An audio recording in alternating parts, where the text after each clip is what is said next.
Hello बच्चों, welcome and good morning. आज हम देखने वाले हैं डिटर्मिनेंट्स। काफ़ी मज़ेदार चैप्टर है, लिटरली बता रहा हूँ, मज़ेदार है। रीजन, कैलकुलेशन बहुत ही इजी रहता है इस चैप्टर का, और through out chapter same calculation चलने वाला है, और चैप्टर भी छोटा है। तो इसलिए मतलब ज़्यादा का फ़ायदा है यहाँ पे कि छोटे चैप्टर से हम ज़्यादा आउटपुट ले सकते हैं। और हर साल मेंस और एडवांस और स्टेट बोर्ड में यदि है आपके, तो हर साल क्वेश्चंस आते हैं इससे। तो कहीं ना कहीं इसीलिए इसको हम थोड़ा इंपॉर्टेंट मानते हैं। और दूसरे चैप्टर में भी इनका रोल रहा है। यदि आप स्ट्रेट लाइन वगैरह देखे हो तो वहाँ पे भी एरिया वगैरह निकालने के लिए हम इसका यूज करते हैं। तो अल्टीमेटली रोल आपको समझ में आ गया होगा इस चैप्टर का। रोल क्या है? रोल बहुत क्लियर है कि कैलकुलेशन का सिंप्लीफिकेशन हम इसके थ्रू करेंगे। ठीक है, तो ज़्यादा हम वक्त ना गंवाएं और देखते हैं कि इसको डिफाइन कैसे करेंगे। What is the definition of determinant? ठीक है, तो मैं लिख रहा हूं कि it is an array of elements. Array of elements भी लिख सकते हैं और आप नंबर भी लिख सकते हैं। एरे ऑफ एलिमेंट्स और नंबर्स, ठीक है, placed between two verticals line, placed between two vertical lines. अभी समझाऊंगा ये सब डिटेल में। Two verticals line in square form, ठीक है, ये इसका डेफिनेशन होता है। और ये भी लिख लेते हैं, it is usually denoted by delta और capital letters of English alphabet. ठीक है, इंग्लिश अल्फाबेट्स। ठीक है, ये यूजुअली हम डेल्टा से ज़्यादा डिनोट करेंगे, इंग्लिश अल्फाबेट का कम ही यूज करेंगे। बट फिर भी जो होता है वो अपन को समझना पड़ेगा। English alphabet capital letters means A B C and अपने पास आपको पता ही है कहाँ तक, जेड तक है। 26 ऑप्शन है वहाँ से। जो भी हो, सबसे पहले समझो एरे क्या होता है। ये एरे एक कोई तो भी नया टर्म है हमारे पास कि व्हाट इज एरे। एरे क्या होता है? एक कलेक्शन होता है, ठीक है ना, कलेक्शन ऑफ एलिमेंट्स होता है। ठीक है, और बोल रहा है कि इनको हम किसके बीच में, दो वर्टिकल लाइंस के बीच में प्लेस करेंगे और स्क्वायर फॉर्म में होगा। तो कहीं ना कहीं एक एग्जांपल लिख लेते हैं इसका कि how to write any determinant. तो हमने लिखा डेल्टा इज इक्वल टू, ठीक है ना, 2 3 5 -1 0 1 एंड 3 5 9। ठीक है, देखो ध्यान से आप। सबसे पहले कलेक्शन है, बहुत सारे एलिमेंट्स हैं, सिंगल तो है नहीं, सिंगल भी ले सकते हैं, वो भी एरे में आता है। ठीक है, उसके बाद क्या बोला? Placed between two vertical line. आपको वर्टिकल लाइन दिख रही है, ये लाइन 1 और दिस इज लाइन 2। ठीक है, उसके बाद बोला कि इन स्क्वायर फॉर्म। अच्छा, स्क्वायर फॉर्म समझना, यदि आप हॉरिजेंटल देखो इसको, हॉरिजेंटल कितने एलिमेंट्स है? 3। तो वर्टिकल भी कितने हैं? 3। हॉरिजेंटल 3 तो वर्टिकल भी 3, कहीं से भी देखोगे। ठीक है ना, तो इसका मतलब it is an determinant, it is a determinant. बात समझ रहे होंगे आप? ठीक है ना, बस इतना ही समझना है इसमें। और इसको हम डेल्टा से डिनोट करें तो मैंने डेल्टा लिखा है, उसमें कुछ तो नई बात है नहीं। आप एबीसीडी कुछ भी ले सकते हो। मान लो मैं एक और एग्जांपल लेता हूं इसका। Suppose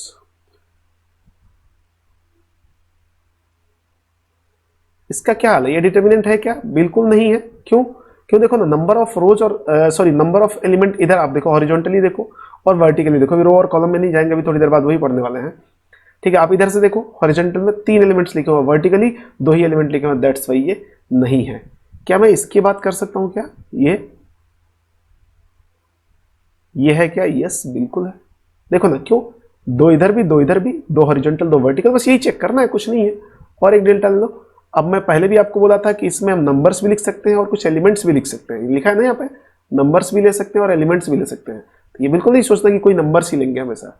3 5 -1 2 8 7 and 5 0 0। ठीक है, या मैं एक एलिमेंट को पूरा 0 0 0 भी कर दूं तो भी चलेगा। ये भी तो है ना जी। हाँ, क्योंकि देखो एग्जाम्पल भी ऐसे ही दिए हैं, बस होने चाहिए। 0 है, 5 है, -3 है, -2, सब मतलब ही नहीं अपना। तो हम समझ गए कि क्या होता है डिटर्मिनेंट।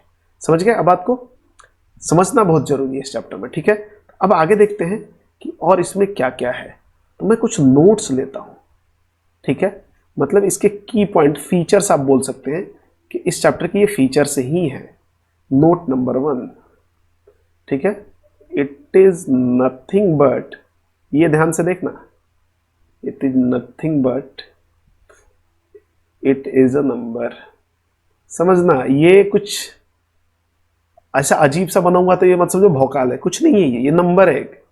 तो इसीलिए मैं बोला था एक कैलकुलेशन को सिंप्लीफाई करने का काम आएगा, मतलब एक नंबर है, तो जहां हम लंबा चौड़ा कैलकुलेशन आएगा उसको हम रिप्लेस करेंगे डिटर्मिनेंट से, तो वहां से हमें क्या होगा, कैलकुलेशन का सिंप्लीफिकेशन मिलेगा। मतलब यदि मैं आपको एग्जांपल यहां भी ले लूं, वैसे आपको अभी पता नहीं है कि इसको कैसे सॉल्व करेंगे, लेकिन फिलहाल मैं यहाँ पे एक क्वेश्चन छोटा सा सॉल्व कर लेता हूँ। 2 3 एंड 8 -4 ऐसा कुछ दिया हुआ है, तो पता है कैसे सॉल्व होता है, इसको इससे मल्टीप्लाई करते हैं तो दिस इज -8, एक डिफॉल्ट माइनस आता है, ठीक है, देन दिस इंटू दिस, ये बताऊंगा कि क्यों आता है कैसे आता है आगे सब पता चल जाएगा। 8 इंटू 3 24, तो दिस इज माइनस का 32। तो यदि ऐसा लिखा हुआ इसका मतलब ये है कि ये क्या है, कुछ भी नहीं है, -32 है बस, ठीक है ना। और भी बड़ा लिख सकते हैं अपन, इससे बड़े बड़े वाले जो हमने एग्जाम्पल लिए तो उसकी भी वैल्यू निकाल सकते हैं, बट फिलहाल अभी आप थोड़ा सा पेशेंस रखें, मौका मिलेगा हर चीज निकाला जाएगा, ठीक है। देन हम नोट नंबर 2 की बात करते हैं। यदि यहां पे भी मैं एक एग्जांपल लेता हूं, सपोज ये मेरे पास है ए बी सी, मैं एक मतलब डिटर्मिनेंट का एग्जांपल ले रहा हूं, आप कुछ भी ले सकते हैं यहां पे, ठीक है। तो ये जो है इसको हम रो 1 बोलेंगे, इधर ये रो 2 है और ये रो 3 है। मतलब जो हॉरिजॉन्टल एलिमेंट्स है वो किसको रिप्रेजेंट करेंगे, रोज को एलिमेंट करेंगे। मैं यहां पे लिख सकता हूं कि horizontal elements represents rows of a determinant and vertical फिर किसको रिप्रेजेंट करेंगे भाई, तो बात सेम है, वर्टिकल एलिमेंट्स रिप्रेजेंट्स कॉलम या कॉलम्स ऑफ डिटर्मिनेंट। बात समझ गए होंगे आप। तो ये रो 1 रो 2 रो 3 है, तो आप कॉलम 1 कॉलम 2 कॉलम 3 भी दिखा सकते हैं यहाँ पे, कैसे, this is column 1, this is column 2 and this is column 3। यदि मैं आपको बोलूं कि कॉलम 2 के एलिमेंट्स चाहिए तो आप क्या बोलेंगे, बी ई एच है, ये एच है, ठीक है ना। मैं बोलूं रो 3 के एलिमेंट्स चाहिए तो जी कोमा एच कोमा आई, रो 3 के एलिमेंट्स क्या है, जी कोमा एच कोमा आई, ठीक है। तो ऐसे ही है सब कुछ इसमें। अब मैं पॉइंट नंबर 3 लेता हूं इसका। एक बात तो यहीं पे आपको दिख जाता है, यहां पे ही आप देखो जितने नंबर ऑफ रोज है उतने नंबर ऑफ कॉलम है, क्यों, क्योंकि स्क्वायर बनना है, स्क्वायर नहीं बनेगा तो डिटर्मिनेंट होगा ही नहीं। तो मैं लिख सकता हूं कि number of rows equal to number of columns. मतलब यदि मुझे रो पता चल जाए कि किसी डिटर्मिनेंट में 4 रो हैं तो कॉलम कितने होंगे, 4 ही होंगे, 3 रो हैं तो 3 ही होंगे। तो इस लिहाज से यदि मैं एक और आपको पॉइंट बोलूं कि मान लो कि let number of rows in any determinant and then, यदि ऐसा है तो टोटल नंबर ऑफ एलिमेंट्स कितना होगा, टोटल नंबर ऑफ एलिमेंट्स आप बता सकते हैं, आसानी से बता सकते हैं कितना होगा जी, एन स्क्वायर। ये ध्यान रखिए कैसे, यहां पे देखो रो में कितने एलिमेंट है, 3, टोटल रो कितना है 3, तो एक रो में 3 एलिमेंट, तो टोटल 3 रो में कितने एलिमेंट हो जाएगा, 3 इंटू 3 दैट विल बी 9, ठीक है। अभी यहां पे देखो ऊपर वाले में जो फर्स्ट हमारा नोट है उसमें 2 नंबर ऑफ रोज 2 हैं और एक रो में कितने एलिमेंट है 2, ठीक है। तो 2 इंटू 2 4, तो वैसे ही n होंगे तो n into n n square हो जाएगा। तो आई होप बात आप समझ रहे होंगे, ठीक है। अब हम आगे चलते हैं। अब अगला जो हमारा हेडिंग होगा वो होगा ऑर्डर ऑफ डिटर्मिनेंट्स, ठीक है। क्या होगा, ऑर्डर ऑफ डिटर्मिनेंट्स। किसी भी डिटर्मिनेंट का हम ऑर्डर कैसे निकालेंगे ये अभी समझने वाले हैं, और काफी देखो काफी आसान है, मैं बोल रहा हूं ना, आप एक बार समझते चलो, जो लिख रहे हैं वो देखो एक बार और समझते चलो कि इफ नंबर ऑफ रोज और कॉलम, मतलब किसी के भी लिए बात कर सकते हैं, रो हो या कॉलम हो, in if number of row slash column in a determinant is n, in a determinant is n, then order of determinant या that determinant, order of that determinant is equal to और denoted by, दोनों same ही चीज है, equal to n cross n और n। बात समझेंगे? बात समझना ये बहुत जरूरी है, नहीं समझोगे तो फिर आगे लोचा हो जाएगा। This is not n cross n is not equal to n square because order of determinant is not a number. Order of determinant is not a number. ठीक है, ये क्या है? ये एक नोटेशन है जी, नोटेशन है ये। तो आपको हमेशा ये या तो ऐसे लिख लो या ऐसे लिख लो। लिखेंगे कैसे? देखो ध्यान से, मान लो हमारे पास कोई डिटर्मिनेंट है, ठीक है, कोई भी डिटर्मिनेंट हो सकता है। यहाँ पे 3 2 -1 7 5 3 एंड -2 1 4। ठीक है, तो इसका ऑर्डर क्या है? नंबर ऑफ क्या बोला? नंबर ऑफ रोज 3 है, तो क्या हो जाएगा 3 क्रॉस 3 का। देखो नंबर ऑफ रो कितना है, रो 1 रो 2 रो 3 या कॉलम 1 कॉलम 2 कोई भी एक देख लो। 3 तो 3 क्रॉस 3 आपको यहाँ कोने में लिखना है, यहाँ कोने में लिखना है। ठीक है, ये नहीं ऊपर लिख दो, शौक से कहीं नहीं लिखना। ठीक है, तो ये 3 क्रॉस 3 हो गया। तो इसका ऑर्डर क्या हो गया? मतलब मैं बोलूं कि order of determinant equal to 3 cross 3। ठीक है, एक और एग्जांपल ले लो।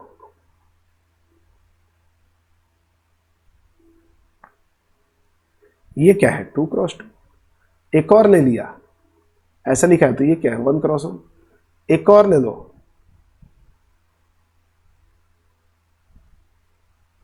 इसका क्या है? 3 cross 2।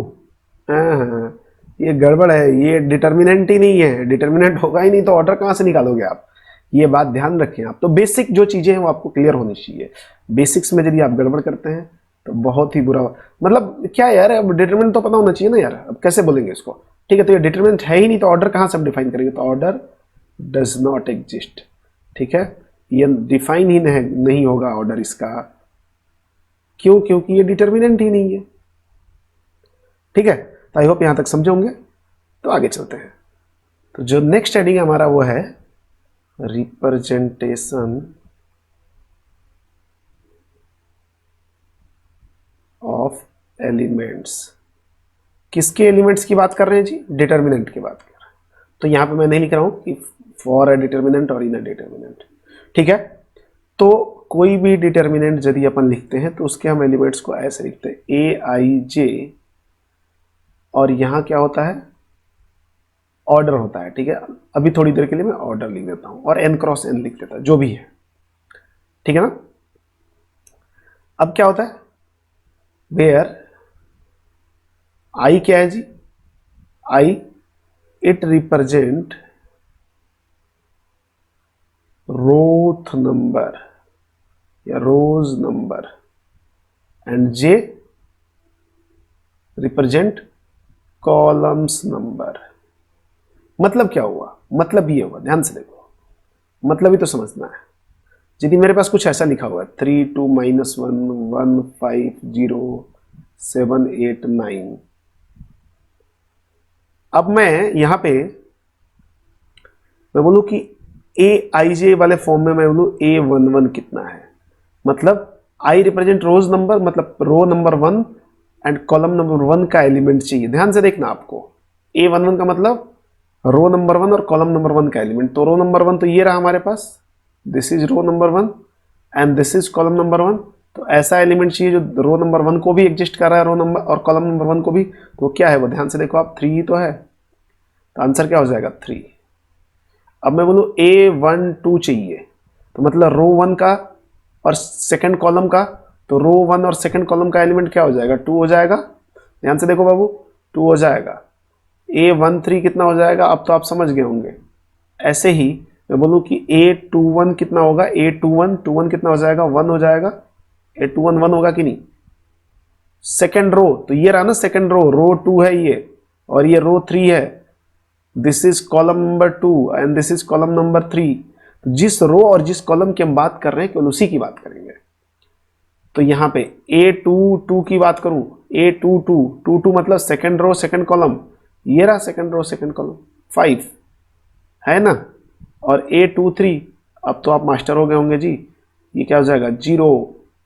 Similarly A31 will be 7, A32 will be 8 and A33 will be 9। बात क्लियर है क्या? बात क्लियर होनी चाहिए यहाँ पे, ठीक है। तो ऐसे रिप्रेजेंट करते हैं, मतलब यदि मैं इसको और एक स्टेप ले लूँ तो मैं ऐसे लिख सकता हूँ Aij और n क्रॉस n, और मैं ऐसे भी लिख सकता हूँ Aij और n और n क्रॉस n सेम ही चीज बताएगा। ये वर्टिकल लाइन से, ये दोनों लाइंस वर्टिकल लाइन से और अंदर एलिमेंट्स लिखे हुए हैं, ठीक है ना। तो ये ही होता है हमारा रिप्रेजेंटेशन ऑफ एलिमेंट्स, ठीक है। किसी भी डिटर्मिनेंट के एलिमेंट्स को रिप्रेजेंट करने का यही तरीका होता है। तो आई होप आप समझ गए होंगे। इसमें कुछ नोट हम ले सकते हैं यहां पे भी। तो यदि मैं अब नोट ले लेता हूं, नोट नंबर 1 की बात करेंगे, तो मैं क्या करता हूं, एक आपको डिटर्मिनेंट बनाता हूं यहां पे, और मैं इसको जनरल फॉर्म में लिखता हूं। ये A11 आएगा, ये A12 आएगा, A13 आएगा, A21, A22, A23, ठीक है, A31, A32 एंड A33। 3/3 का मैंने इसको कैसे पढ़ते हैं, n/n या n क्रॉस n, 3 क्रॉस 3 का मैंने एक डिटर्मिनेंट बनाया, ठीक है। तो इसमें ये जो एलिमेंट्स हैं ना, ये ध्यान से देखें, ये वाले जिनमें i और j बराबर है, क्या है, i और j बराबर है, these elements are called diagonal elements, ठीक है ना। ठीक है, तो क्या बोलेंगे, डायगोनल एलिमेंट्स मैं बता रहा हूं आपको, डेफिनेशन भी आप लिख सकते हैं। डायगोनल एलिमेंट्स क्या होते हैं, इन विच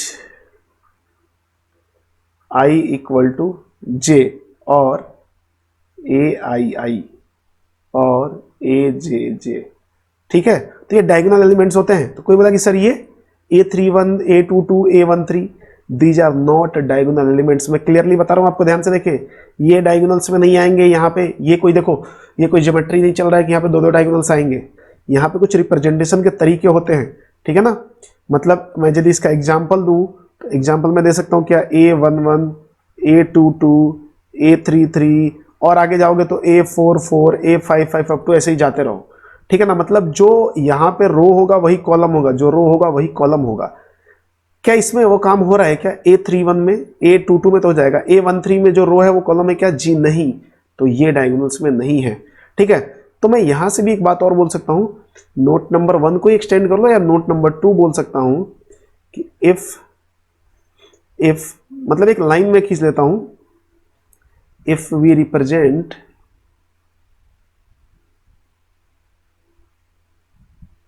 all diagonal elements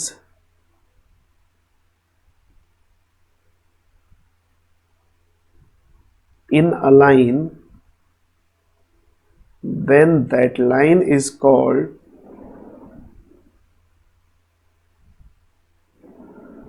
principal diagonal, principal diagonal, ठीक है। तो हम बात हमेशा प्रिंसिपल डायगोनल की करेंगे जी, ठीक है। तो यदि मैं आपको यहाँ पे एक पॉइंट और आपको रिमेंबर करने के हिसाब से बोल दूं तो A13, A31 ये these are not diagonal elements. बात समझे क्या, लिख लो, मतलब आप दिमाग में रखो इसको, these are not diagonal elements.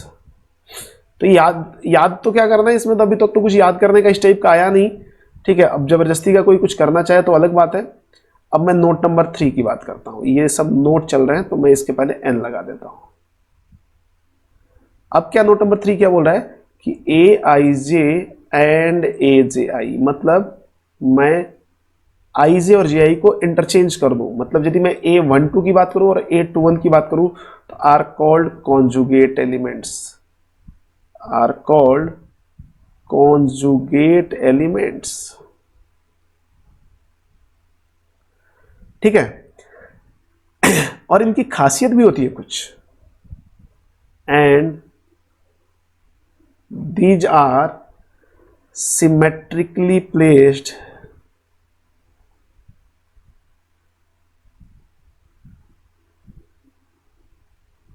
With respect to diagonal elements या with respect to principal diagonal को डायगोनल भी बोलते हैं, विद रिस्पेक्ट टू डायगोनल। थोड़ा ध्यान से देखेंगे इनके बारे में, मैं क्या बोल रहा हूं। यदि ए आई जे एंड ए जे आई, मुद्दा यहीं पे होना चाहिए। अभी पहले एक बार लिख लेता हूं, A11, A12, A13, A21, A22 and A23, A31, A32 and A33। ठीक है बच्चों।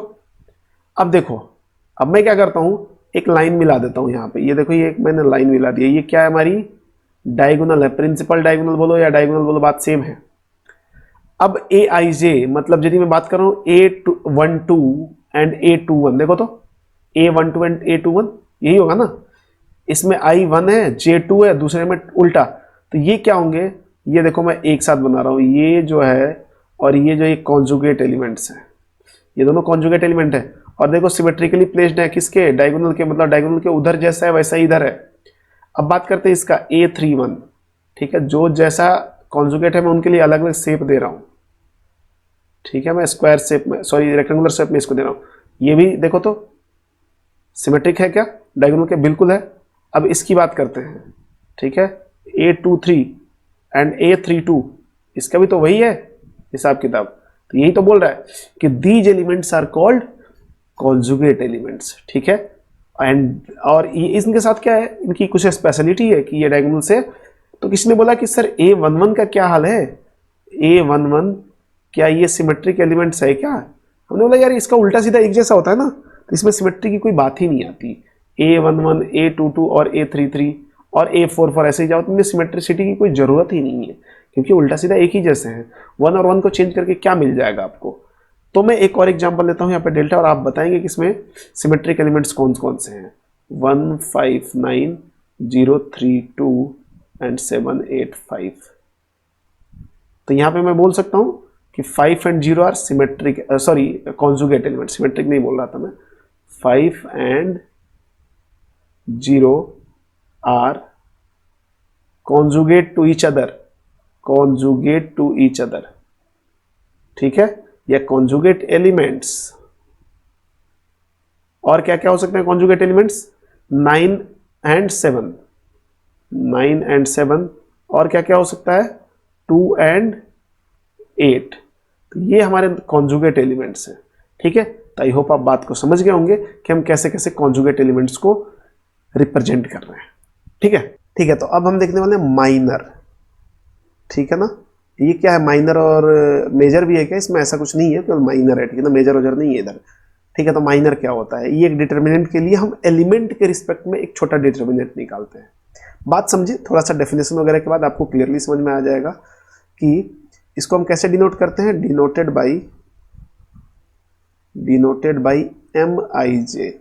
जैसे ए आई जे था वैसे ही एम आई जे हमारे पास, मतलब अलग अलग एलिमेंट्स के लिए अलग अलग माइनर्स आएंगे। क्लियरली हो गया ना, क्योंकि आई जे मतलब आप 1, 2 रखोगे तो M12, M13, M14, 21 ये सब आ सकता है। मैं इसका डेफिनेशन लिखता हूं कि कैसे डिफाइन करेंगे या कैसे आइडेंटिफाई करेंगे कि क्या होता है माइनर। तो माइनर ऑफ एलिमेंट, मैं बोल रहा था ना कि एलिमेंट का निकालेंगे, तो माइनर ऑफ एलिमेंट ए आई जे, यदि मुझे ए आई जे एलिमेंट का माइनर निकालना है, is obtain, is denoted by, पहले डिनोटेड लिख लो, is denoted by M I J and is also a determinant and is also a determinant obtained from original determinant, obtained from original determinant by eliminating ith row and jth column. ठीक है, मुद्दा समझना क्या है, कैसे कैसे क्या game है। मान लो हमारे पास एक डेल्टा दिया हुआ है, एग्जांपल से समझने की कोशिश करते हैं। तो डेल्टा दिया हुआ का मतलब क्या हुआ, कुछ भी लिख लो यहाँ पे 2 1 3 5 7 9 8 1 -1, ये हमारे पास डिटरमिनेंट पहले से दिया हुआ है। अब मैं यहाँ से कुछ माइनस निकालता हूँ, सपोज मुझे M12 चाहिए, तो इसने क्या बोला, it is also a determinant. तो पहली बात तो ये डिटर्मिनेंट है, and is obtained by original determinant, obtained from original determinant, तो इसी से बनेगा। और क्या बोल रहा है कि यदि ए आई जे के लिए निकाल रहे हो ना, ए आई जे मतलब M12 का मतलब ये किसके रिस्पेक्ट में निकलेगा, A12 के लिए निकलेगा, तभी M12 आएगा हमारे पास। तो बोला इसके लिए एलिमिनेट क्या क्या करना है, ith रो, कौन सा रो एलिमिनेट करना है, इसमें आई की वैल्यू 1 है तो फर्स्ट रो एलिमिनेट कर दो, एंड जेथ कॉलम सेकंड कॉलम एलिमिनेट करो। तो फर्स्ट रो एलिमिनेट करोगे तो क्या क्या एलिमिनेट हो जाएगा, फर्स्ट रो में ये एलिमिनेट हो गया, और सेकंड कॉलम में, सॉरी ये तो उल्टा हो गया, फर्स्ट रो अपन को एलिमिनेट करना है ना, तो फर्स्ट रो में तो ये एलिमिनेट हो गया और सेकंड कॉलम में ये एलिमिनेट हो गया। तो कौन कौन से एलिमेंट बच गए, 5 -1, तो मैं M12 लिख रहा हूं, आप ध्यान से देखें, this is 5 then 9 then 8 and -1, जो बच गया उसको एज इट इज हमने रिप्रेजेंट कर दिया। तो ये 2 × 2 का बना, ये 3 × 3 का था। तो वैसे भी जितने ऑर्डर का आपका डिटर्मिनेंट होगा ओरिजिनल, उससे एक कम ऑर्डर का माइनर बनता है गारंटीड, क्योंकि एक ही रो और कॉलम हम एलिमिनेट करते हैं। अब यदि मैं बोलूं कि M32 बताओ, तो इसके किसके रिस्पेक्ट में बताओगे, A32 के रिस्पेक्ट में। तो अब डायरेक्टली आप देखो क्या लिखोगे, थर्ड रो और second column, third row means this and second column means this, यही हटाना है। तो क्या बचेगा, 2 3 5 9, 2 3 एंड 5 एंड 9, ये भी 2 × 2 का ही आया। तो क्या बोला था अभी, जैसे बोला वैसे ही हुआ ना, कि एक ऑर्डर कम आएगा। अब इस लिहाज से आप कितना भी निकाल सकते हो यार, मैं बोलूं कि A13 का निकालो, तो निकाल सकते हो आप, कैसे, फर्स्ट रो और थर्ड कॉलम, फर्स्ट रो तो हटा दिया और थर्ड कॉलम हटा दिया, तो फर्स्ट रो में ये पूरा गायब, ऊपर जो लाइन है, और थर्ड रो में ये गायब, तो क्या बचेगा, 5 7 8 एंड 1, 5 7 8 एंड 1। अभी कैसे इवेल्युएट करते हैं वो नहीं बता रहा हूँ, अभी तो थोड़ी देर पहले आपको बताया भी था मैं कि इधर से इधर मल्टीप्लाई करो, इधर से इधर मल्टीप्लाई करो। सॉरी, ये A13 नहीं है, M13 है। क्या है, M13 इज इक्वल टू, ये A13 के कॉरस्पॉन्डिंग निकला है। तो ये होता है गेम माइनर का, ठीक है ना। तो माइनर कैसे आइडेंटिफाई करेंगे, पता चल गया ना कि it is also a determinant. तो माइनर निकालने के बाद हम धीरे धीरे, देखो इससे क्या होगा कि हम आगे इवेल्युएशन करना है ना इसका, तो कहाँ कैसे क्या चीज़ें आती हैं, वो सारी चीज़ें हम इवेल्युएट करने में इनका यूज करेंगे ना, इसलिए अभी पढ़ना है जरूरी है। तो माइनर इतना ही था, माइनर में कुछ खास है नहीं। तो माइनर आप समझ गए, किसी भी एलिमेंट का माइनर चाहिए तो उस एलिमेंट का रो और कॉलम एलिमिनेट कर दो, उस एलिमेंट का रो और कॉलम, मतलब वो एलिमेंट जिस रो और जिस कॉलम को बिलोंग करेगा उसको हटा दो, बाकी जो डिटरमिनेंट बच जाता है बस वही हो गया अपना।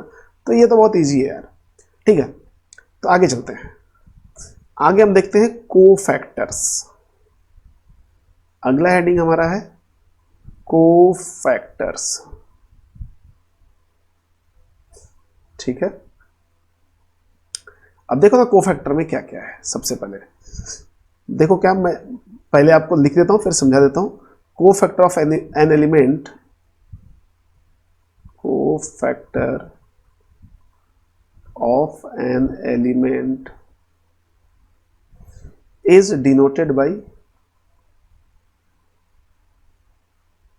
Cij। कौन से एलिमेंट की बात कर रहे हैं, Aij वाले एलिमेंट की बात कर रहे हैं, डिनोटेड बाय Cij, ठीक है। जैसे माइनस को Mij दिया था वैसे ही ये Cij, एंड और यहां अब माइनर का भी यूज करेंगे, Cij इज इक्वल टू -1 की power i plus j Mij। देखो क्या बोला था मैं इससे पहले कि धीरे धीरे सारी चीजें यूज होंगी। मतलब यदि आपको कोफैक्टर निकालना है तो माइनस आना ही चाहिए, यदि माइनर नहीं आएगा तो काम गड़बड़ हो जाएगा।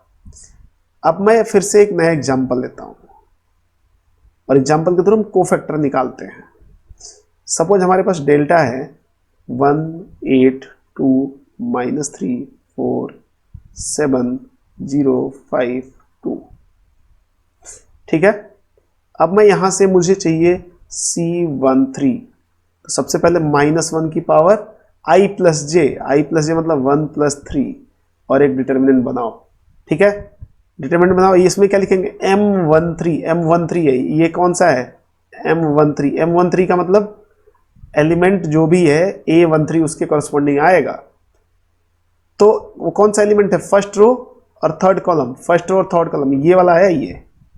ये जिस रो और जिस कॉलम में हटा दो, ये हट जाएगा और ये हट जाएगा, तो क्या बचेगा -3 0 4 एंड 5, ठीक है। मैं बोलूँ C33 चाहिए मुझे, तो क्या करोगे -1 की पावर 3 + 3, ये बाद में देखते रहेंगे इवेल्युएशन के टाइम में कि इनको क्या वैल्यू आएगी, कि सर ये पॉजिटिव हो जाएगा, ये भी पॉजिटिव हो जाएगा, वो बाद की बात है।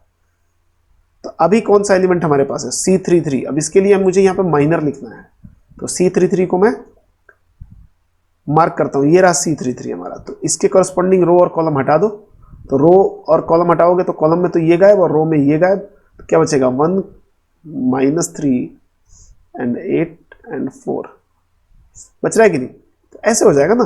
अब ऐसे कितने भी निकाल सकते हो यार, इसमें तो कोई रेस्ट्रिक्शन है नहीं। अब ये दो और निकाल लेते हैं। C11 की बात करेंगे तो -1 की पावर 1 + 1 हो जाएगा, और यहाँ पे एक डिटर्मिनेंट ही तो लिखना है हमें। 1 के कॉरस्पॉन्डिंग क्या होगा, आप देखो ये वाला गायब और ये वाला गायब, तो 4 5 7 2 लिख लो, 4 5 7 2। कोई बोलेगा सर ये बार बार 3 × 3 का डिटर्मिनेंट लेके आप क्यों सॉल्व कर रहे हो। बेटा ये सबसे ज़्यादा आता है 3 × 3 का, और हमारे सिलेबस में हाईएस्ट इतना ही है, 3 × 3 तक ही पढ़ना है। 4 × 4 आएगा, लेकिन वो 3 × 3 में रिड्यूसेबल होगा, इसलिए मैं 3 × 3 ले रहा हूँ ताकि आप हैबिचुअल हो जाएं। मैं यहाँ पे बोलूँ कि ये अब मैं C23 ले लूँ तो क्या हो जाएगा -1 की पावर 2 + 3, मैं 5 लिख सकता हूँ। 2 3 आइडेंटिफाई करें, second row third column, second row तो ये रहा, थर्ड कॉलम 5 है, 5 दिख रहा है ना आपको। 5 के कॉरस्पॉन्डिंग रो और कॉलम एलिमिनेट करो, तो एलिमिनेट हो गया, तो 1 - 3 2 7। ध्यान से देखेंगे आप, 1 - 3 एंड 2 7, तो आया कि नहीं। अभी मैं बार बार बोल रहा हूँ इवैल्यूएशन की कोई जरूरत नहीं है, तो मैं यहां से एक बात लिख सकता हूं कि कोफैक्टर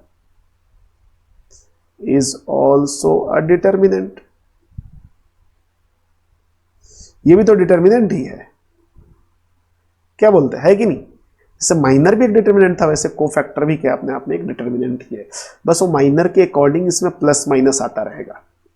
जैसे यहाँ पे प्लस आ रहा है, यहाँ भी प्लस आ रहा है, यहाँ प्लस आ रहा है, लेकिन यहाँ माइनस आएगा। -1 का पावर ऑड है तो माइनस आएगा, ठीक है। तो आई होप आप समझ गए होंगे। तो अब यहाँ पे मैं कुछ और नोट दे सकता हूँ, तो एक दो नोट लिखते हैं अपन। तो आप नेक्स्ट स्लाइड पे चल के अब नोट लिखते हैं हम। तो यहाँ पे मैं नोट लेता हूँ, नोट नंबर 1, वैल्यूज ऑफ, ध्यान से देखें मैं क्या बोल रहा हूँ, values of minors and cofactors are same magnitude wise. ठीक है, कैसे भाई मैग्नीट्यूड वाइज कैसे सेम है, देखो ध्यान से। माइनर की वैल्यू जो आएगी, या तो उसके पहले प्लस आएगा या माइनस आएगा, वही कोफैक्टर होगा। अरे कोफैक्टर में माइनर के अलावा क्या आ गया, ये आ गया ना एक्स्ट्रा, तो ये क्या करेगा, ऊपर i + j या तो इवन होगा या ऑड होगा। इवन होगा तो प्लस बन जाएगा और ऑड होगा तो माइनस हो जाएगा। तो या तो माइनस में आएगा, नहीं तो प्लस में आएगा, वैल्यू तो माइनर जैसा ही रहेगा। तो वही बोला कि value of minor and cofactor are same magnitude wise. ठीक है, मैग्नीट्यूड वाइज मतलब प्लस माइनस हम ध्यान नहीं देंगे। सेकंड पॉइंट यदि लेते हैं नोट नंबर 2 का, तो वो क्या बोल रहा है, इफ डेल्टा इक्वल टू, मैं इसको रिप्रेजेंट कर रहा हूं ऐसे, Aij n × n का है, n × n ऑर्डर का है, मतलब n रो n। तो अब फिर मैं वही बात, total number of element, total number of element कितने होंगे जी, पहले बताया जा चुका है n²। अगला इसमें लिखता हूं कि number of diagonal elements, total number of diagonal elements,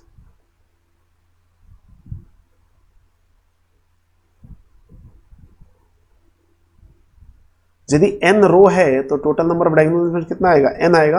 reason जितना रो है उतना ही कॉलम है ना। देखो ना, मैं एक छोटा सा यहाँ पे आपको दिखा देता हूँ एग्जांपल, 5 7 9 4 2 1 8 3 5 2 7 1 एंड 3 0 1 5। देखो 4 × 4 का बनाया हूँ, ठीक है। तो नंबर ऑफ डायगोनल एलिमेंट्स कितना आएगा? अरे देखो ना 1 2 3 4 जितने रो है उतने ही कॉलम है, तो इतना ही तो जाओगे, जितना इधर जाओगे उतना नीचे आओगे, तो यहाँ पे उतने ही तो नंबर्स मिलेंगे, राइट है ना। अब हम क्या देख रहे हैं, total number of diagonal elements यदि देखो तो total number of diagonal elements, of diagonal elements समझ रहे हो, और डायगोनल को छोड़ के, तो टोटल n स्क्वायर था और उसमें से हम क्या करते हैं, डायगोनल एलिमेंट्स को माइनस करते तो n स्क्वायर माइनस n आ गया। तो यही तो होता है total number of diagonal elements, ठीक है। तो ये हो गया हमारे पास total number of diagonal elements. तो ये बहुत बेसिक सी चीज है, ये मतलब कोफैक्टर वगैरह से रिलेटेड नहीं है, बस जस्ट आपको समझ के रखना है कि यहाँ कैसे होगा। क्योंकि अभी डायगोनल एलिमेंट्स भी आप समझ गए, of diagonal elements, of diagonal elements समझ रहे हैं ना जी। मैं फिर से आपको एक बार बता देता हूँ, ये जो लाइन है ये किसको रिप्रेजेंट कर रही है, डायगोनल एलिमेंट्स को। इसके अलावा जितने भी एलिमेंट्स हैं वो सारे ऑफ डायगोनल एलिमेंट्स हैं। तो इसके अलावा कितने हैं, टोटल तो n स्क्वायर थे और इसमें n आ रहे हैं, तो n स्क्वायर माइनस n क्या हो जाएगा, ऑफ डायगोनल एलिमेंट्स हो जाएगा, ठीक है। तो आई होप आप बात को समझ गए होंगे। तो अब हम देखने वाले हैं evaluation of determinants, evaluation of determinants कि मतलब डिटर्मिनेंट्स को इवैल्यूएट कैसे करते हैं। मतलब यदि मैंने बोला है कि it is nothing but it is a number, तो ये नंबर निकलेगा कैसे, ठीक है। तो एक बहुत छोटा सा एग्जांपल मैं लेता हूं, एग्जांपल से ही आपको समझाएंगे कि कैसे करेंगे। एग्जांपल लेके और आपको बताता हूं। मान लिया डेल्टा है हमारे पास ABCD, तो इवैल्यूएशन कैसे होता है, ध्यान से देखो, ऐसे A into D minus default आएगा और this into this B into C, ऐसे होता है, ठीक है ना। अच्छा ये ऐसे मतलब ऐसे क्या हवा में हो जाता है, जी नहीं, ऐसे हवा में नहीं होता है। असल में इवैल्यूएशन का जो हमारे पास मेथड है ना, रूल जो है वो ये बोलता है, रूल क्या बोलता है कि डेल्टा या तो आप ऐसे लिखो या ऐसे लिखो, A11 C11 plus A12 C12 plus A13 C13, किसी भी एक रो या एक कॉलम के रिस्पेक्ट में आप इसको एक्सपेंड करिए और ऐसे करके जहां तक ही खत्म हो जाए छोड़ दो। क्या बोल रहा हूं, किसी भी रो या कॉलम के रिस्पेक्ट में आप इसको एक्सपेंड करेंगे और जहां पे खत्म हो जाएगा वहीं पे छोड़ देंगे, कोई रेस्ट्रिक्शन नहीं है। बट ये ध्यान रहे, एक रो आपने चूज कर लिया तो उसके अकॉर्डिंग जाना पड़ेगा, और एक कॉलम चूज कर लिया तो उसके अकॉर्डिंग जाना पड़ेगा। अब ये बात क्या है, इसको और डिटेल में समझते हैं कि क्या है। मतलब अभी हमारे पास क्या था, डेल्टा ऐसा था कुछ ABCD, ठीक है। मुझे इसकी वैल्यू चाहिए, मैं क्या ले लेता हूं, A11 C11 plus A12 C12, A11, अब A11 लिया, A12 लिया तो C12 लेंगे। यदि मैं चाहे तो मैं ऐसे भी लिख सकता हूं, क्या A11 C11 plus this A21 C21, बिल्कुल लिख सकते हैं, A21 C21 बिल्कुल लिख सकते हैं, ऐसे भी ये सेम चीज है। किसी ने बोला कि सर मैं ऐसे ले लूं क्या इधर ले लूं, तो B और D वाले केस में कि A12 दिस इज B, तो यहाँ पे C12 ऑटोमेटिक लेना पड़ेगा, और A22 तो C22, बिल्कुल ये सब वैल्यू सेम आएंगी, कहीं से भी कर लो। किसी ने बोला CD ले लिया तो भी सेम आएगा, CD ले लिया तो क्या लिया, A21 C21 plus A22 C22, सब सेम आएगा यार। अब मुद्दा ये है कि C11 निकालो C12 निकालो ना। अब मैं निकाल के आपको दिखाता हूं। A11 कितना है जी, तो वो तो A ही है। A12 कितना है जी, वो तो B है। A21 कितना है जी, वो तो C है। A22 कितना है, वो तो D है। अब मुझे चाहिए C11। C11 के लिए क्या बोला, -1 की पावर 1 + 1 एंड डिटर्मिनेंट, बोला C11 चाहिए ना आपको, तो यहाँ पे M11 बनाना पड़ेगा। तो M11 तो एक काम करें क्या, पहले M11 निकाल लें। चलो यहाँ पे मैं M11 भी निकालता रहता हूँ साथ में। M11 किसके रिस्पेक्ट में आएगा, A11 के, तो इस एलिमेंट के रिस्पेक्ट में। तो ये बोला कि ये जिस रो और कॉलम का है उसको एलिमिनेट कर दो, तो क्या बचेगा, D बचेगा, ऐसा। तो यहाँ पे लिख देते हैं D। दिस इज -1 की पावर 2, वो तो प्लस हो जाएगा, तो दिस इज D, ठीक है। ये क्या बच गया, D बच गया। अच्छा आगे चलते हैं, ऐसे C12 की बात करते हैं। C12, ठीक है, दिस इज -1 की पावर 1 + 3, सॉरी 1 + 3 क्यों, 1 + 2। और अब मैं M12 की बात कर रहा हूं, ठीक है, मैं एक से ही वैल्यू निकालूंगा, बाकी आप खुद से निकालेंगे। M12 के लिए बी रिस्पॉन्सिबल है, तो बी का रो और कॉलम गायब हो जाएगा, तो क्या बचेगा, ए बचेगा, तो दिस इज ए। और ये एज इट इज रहता है, इसकी वैल्यू सेम रह जाती है, तो इसको आप डी भी लिख सकते हो, तो दिस इज डी। ठीक है ना, तो यहां से मैं डी आ गया, और यहां से क्या आ गया, दिस इज मॉड ऑफ ए, और -1 की पावर 3 ए, तो ये क्या हो जाएगा, माइनस ए हो जाएगा ना। ठीक है, तो आप रख लो अब सीधा सीधा। Now delta equal to A11 A into C11 will be D and plus A12 will be B, और C12 कितना है, माइनस ए। जब आप इवेल्युएट करेंगे तो क्या आ जाएगा, AD minus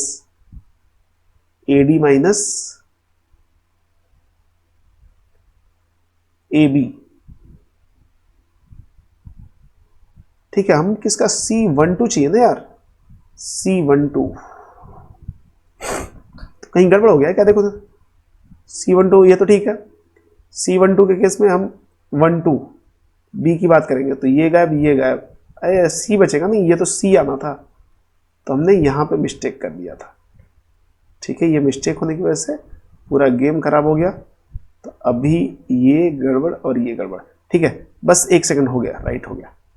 this is C, this is also C, this is C, तो देन माइनस C, तो माइनस C, तो AD माइनस BC, ये हमारा क्या हो जाएगा, इस डिटर्मिनेंट का आंसर हो जाएगा। तो अब डायरेक्टली हम कैसे बोलते हैं, डायरेक्टली इसको देखो ध्यान से, ये सब फंडा पर रहने दो थोड़ी देर के लिए। डायरेक्टली कैसे निकालते हैं, A B and C D ऐसे लिखा हुआ है, क्या करो, यहां से यहां क्रॉस मल्टीप्लाई करो, दैट विल बी AD, एक डिफॉल्ट माइनस देगा, और ये मल्टीप्लाई करो BC, क्या सेम आया है, आप मिला लो, सेम आया है क्या, हाँ जी सेम ही तो है, तो बस हो गया ना, हो गया ना।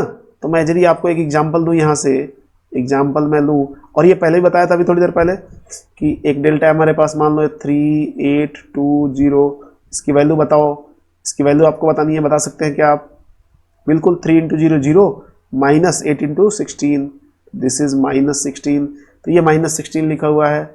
ये पहला एग्जाम्पल हो गया। मान लो एग्जाम्पल नंबर 2 ले लूँ कि डेल्टा इक्वल टू यहाँ पे 2050 लिखा हुआ है, तो क्या हो जाएगा, 0 माइनस 0, दिस विल बी 0, तो ये 0 लिखा हुआ है। तीसरा यदि ले लो डेल्टा इक्वल टू 5 8 9 12, तो भी कोई फर्क नहीं पड़ेगा, पहले 5 इंटू 12 करना। अच्छा गलती से उल्टा उल्टा मत कर दो, जो बताया जा रहा है बस उतना ही करना। तो 5 into 12 60 minus 7 two 2, that will be minus of 12, है क्या, तो ये आंसर हो गया। तो ये तो हमने देखा कि एक हमारे पास 2 इंटू 2 का यदि कोई डिटर्मिनेंट होता है तो कैसे सॉल्व करेंगे, और 2 इंटू 2 के डिटर्मिनेंट को सॉल्व करना बहुत ईजी होता है। अब बात करेंगे 3 इंटू 3 के डिटर्मिनेंट को कैसे सॉल्व करेंगे। तो आगे चलते हैं और उसमें देखते हैं 3 इंटू 3 का डिटर्मिनेंट का, मतलब फॉर 3/3 डिटर्मिनेंट।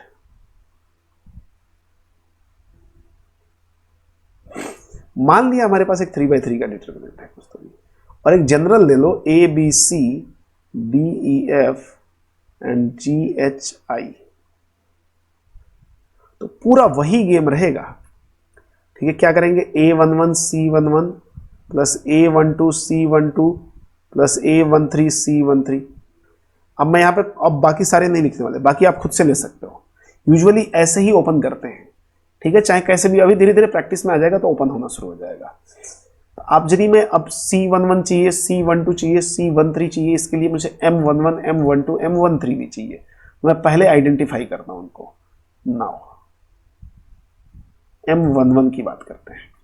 M11 क्या बोलता है, A11 के कॉरस्पॉन्डिंग, तो A11 के कॉरस्पॉन्डिंग आप हटा दें इसके रो और कॉलम, तो क्या बचेगा, E F H and I।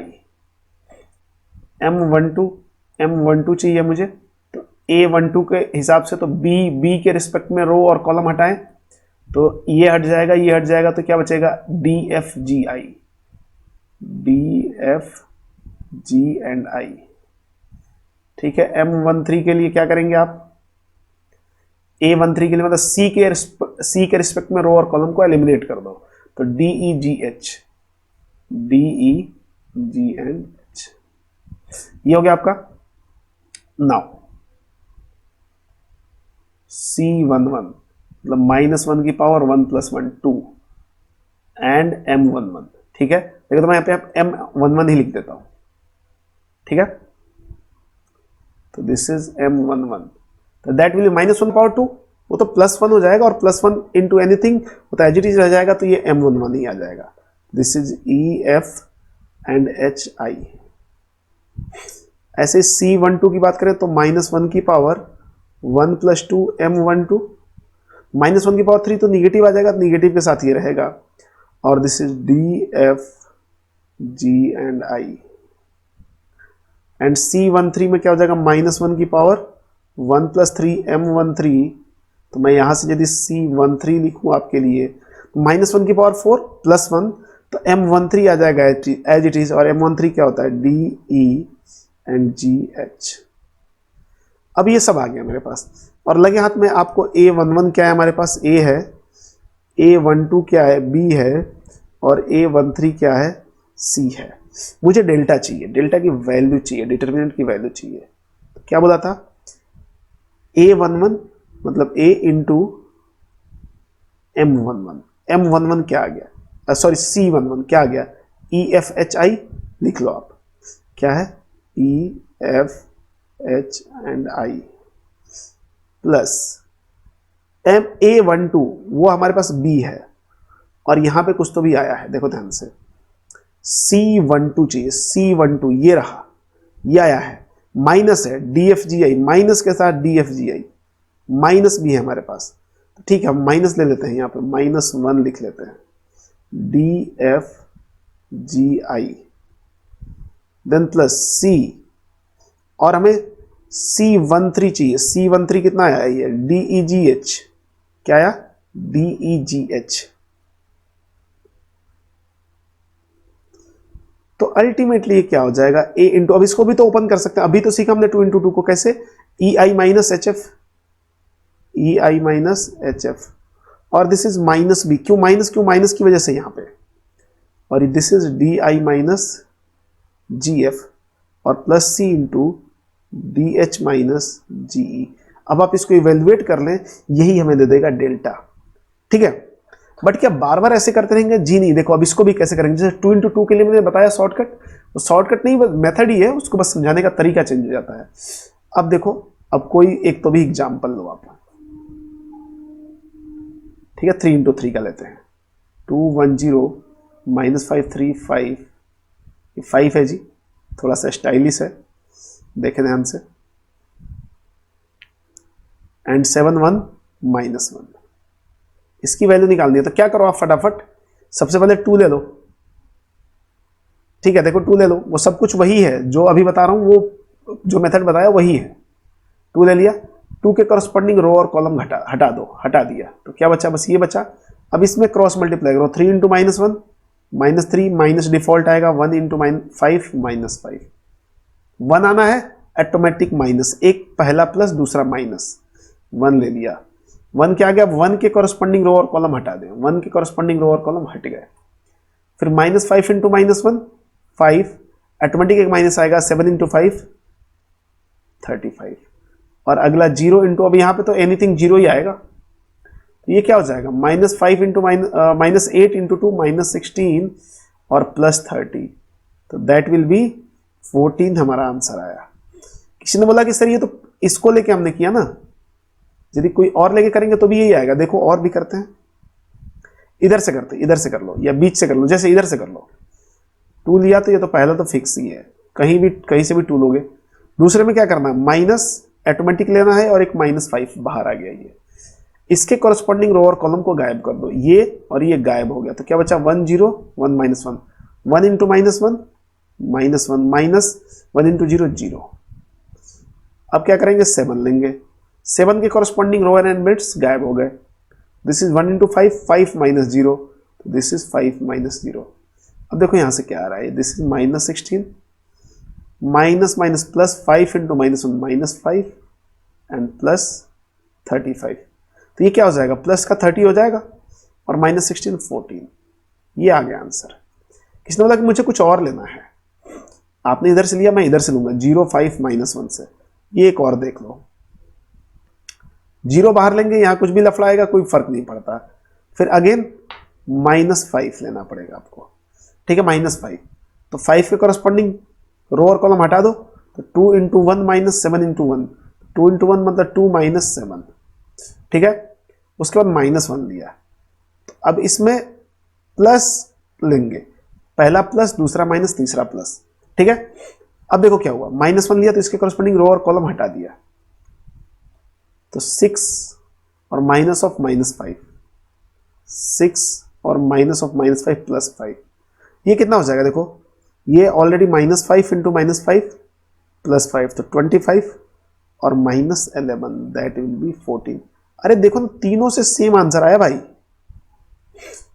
तीनों से आंसर जो हमारा सेम आ रहा है, तो दिक्कत क्या है, जैसे मर्जी वैसे करो ना। ये जो माइनस प्लस का गेम है, देखो ये माइनस क्यों आ रहा है बीच में, ये भी समझ लो अभी कि यहां पे माइनस क्यों आ रहा है, यहां भी ये हमने माइनस क्यों दिया, यहां भी एक हमने माइनस खुद से क्यों लिया, ठीक है। देखो ध्यान से, ये कोफैक्टर्स आ रहे हैं यहां पे, ये डायरेक्टली आप इसको कंपेयर करके देख सकते हो, इसको कंपेयर करोगे तो सेम ही फंडा लिखा हुआ है यहां पे। अब ये पहला एलिमेंट क्या है, A11, तो इसके कोफैक्टर में क्या होगा, पहले वाले के एलिमेंट के कोफैक्टर की केस बता रहा हूं आपको, पक्का ऐसा होगा -1 की पावर 1 + 1, ये पहले वाले के लिए आया होगा। दूसरे वाले के लिए क्या आया होगा, -1 की पावर 1 + 2 और -1 की पावर 1 + 3 तीसरे के लिए आया होगा। अब -1 का स्क्वायर तो 1 हो जाता है प्लस, तो यहाँ पे देखो प्लस आया है, ये माइनस रहेगा ना क्योंकि -1 की पावर 3, तो यहाँ माइनस आया है, प्लस आया है, ये है। अब मुझे यदि इसको ओपन करना हो, इधर से लेके ओपन करना हो, इधर से 1 3 1 में, ये भी देख लो 1, तो इसको माइनस लेके करना पड़ेगा मुझे, क्यों, क्योंकि ये एलिमेंट कौन सा है 1, 2, तो ये माइनस, तो पहले ही माइनस से ओपन होगा, पहले माइनस से ओपन होगा। इसको और इसको हटा दिया, -5 × -1 5 एंड -7 × 5 35, दूसरा प्लस हो जाएगा 3 × अब 3 के कॉरस्पॉन्डिंग रो एंड कॉलम हटा दो, -2 -0 एंड उसके बाद क्या है, एक और 1 है, माइनस प्लस, यहां भी माइनस लेना होगा हमें, प्लस नहीं लेना होगा, तो दिस इज -1 ले लिया, 1 के कॉरस्पॉन्डिंग सब कुछ हटाओ रो और कॉलम, तो 10 - 0 दिस इज 10, ठीक है। तो टोटल वैल्यू कितनी आ रही है देखो ध्यान से, -13 × -1 30, -6 -10, ये भी क्या आया 14 आया, देखो तो सबसे सेम ही आ रहा है ना, सेम आ रहा है का मतलब क्या है, मैं खुद से थोड़ी ला रहा हूं, कंसेप्ट के थ्रू ला रहा हूं, ठीक है। तो आप जनरली क्या होता है, या तो इधर से ओपन होता है, नहीं तो इधर से ओपन होता है, जनरली मैं आपको बता दूं, तो बस याद रखो plus minus plus, plus minus plus, generally ऐसे ही याद होगा, ठीक है। पहले को बाहर लो, उसके कॉरस्पॉन्डिंग रो और कॉलम को हटा दो, बात खत्म। तो अभी फिलहाल इस लेक्चर में उतना ही रहने देते हैं, बाकी अगले लेक्चर में और भी एग्जाम्पल्स लेंगे और वहां से इसको और डिटेल डिस्कशन करने वाले हैं, ठीक है, पूरा डिटेल डिस्कशन होगा। Thank you so much.